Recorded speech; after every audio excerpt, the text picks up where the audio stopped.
One piece का add arc अब पूरा हो चुका है। हमारा वानो खत्म होने के बाद हम डायरेक्ट एड आर्क में गए थे, जिसमें 1070 एपिसोड्स थे।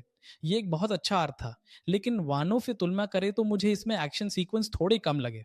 लेकिन लॉस, टेंशन और वन वर्ल्ड की सस्पेंस के साथ इसमें अब तक लिखे गए सीक्रेट्स और कई चीज़ें भी थीं। इस आर्क में ही बहुत सारी चीज़ें रिवील हुई है, तो बहुत सारी चीज़ें जो स्पॉइलर हो सकती हैं इस आर्क में है। इसीलिए अगर आप ये आर्क देख रहे हैं तो हो सकता है कि मैं जो बता रहा हूँ उसमें कहीं ना कहीं स्पॉइलर आ जाए। इसलिए अगर वन पीस के बारे में अब तक नहीं जानते हैं तो आप पहले शुरू से देख सकते हैं, जैसा कि कहा जाता है। इसलिए वन पीस एनिमे में अब 1000 कुछ एपिसोड्स हैं और अब आखिरी एपिसोड तक पहुंच चुका है। 1000 और 155वां एपिसोड है। तो बस इतना ही आगे बढ़ा है कि अब वन पीस में क्या है वो डिटेल में सामने आ रहा है। इसलिए शुरू से ही बिना कोई चीज़ स्किप किए डिटेल में देखना चाहिए। बहुत सी चीज़ें जो हमने अब तक बस हल्के में देखी थी और सोचा था कि इसमें कुछ खास नहीं है, वे कई कैरेक्टर्स और चीज़ें अब एक-एक करके सामने आ रही हैं। पूरे वन पीस में अब तक पहले सीजन से लेकर अब तक के सभी हाइलाइट्स और सारी चीजें इस वन आर्क में रेफर की जा रही हैं। कुछ भी छोड़ा नहीं गया है, सबको दिखाया जा रहा है, सबके साथ क्या हो रहा है ये दिखाया जा रहा है। इस पूरे वर्ल्ड के उस बड़े बदलाव के दौरान कई रहस्यों का खुलासा हो रहा है, कई बातें सामने आ रही हैं। वेगापंक नाम का एक बड़ा किरदार है और उस किरदार से मिलने के लिए दो लोग और बाकी सब मिलकर जा रहे हैं। उसने जिन लोगों को बनाया है उन्हें हेड कहा जाता है और उस आइलैंड के चारों ओर कई रहस्य हैं। ये किरदार जिन बातों को जानता है और जो लॉ है वो सब विस्तार से समझाया गया है। ये सबसे बेहतरीन आर्क्स में से एक है, लेकिन मुझे इसमें कोई खामी नहीं लगी।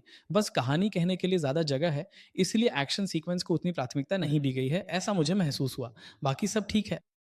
एक्शन तो हमारे बाकी आर्क्स में था, जैसे कि वो वाटर 7 आर्क या हमारा 11 नंबर का ज़बरदस्त आर्क या इनफिल डाउन जैसा कोई और आर्क था।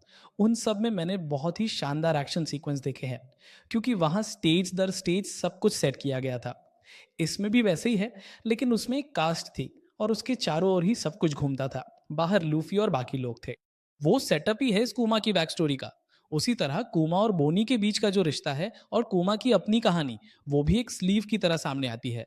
वहां से गुजरने के बाद जो भी अनुभव किए हैं वो बुजुर्गों के जरिए थक कर बैठे हुए, आंखों में दिखने वाली वो बोनी बनकर उनका ट्रांसफॉर्मेशन सीन, ये सब जब हम समझ कर देखते हैं तो और भी गहराई से महसूस होता है। ये चीज एक ही कहानी इस तरह चलती रहती है। इसके बीच में जब हम हर हफ्ते इसे देखते हैं तो वो एक शानदार एहसास होता है।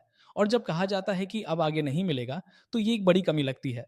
लेकिन कहने से कुछ नहीं होता। इसके निर्माता और इसे बनाने वालों पर जो दबाव और परेशानियां होती हैं, उसके बारे में कुछ कहने की ज़रूरत नहीं है।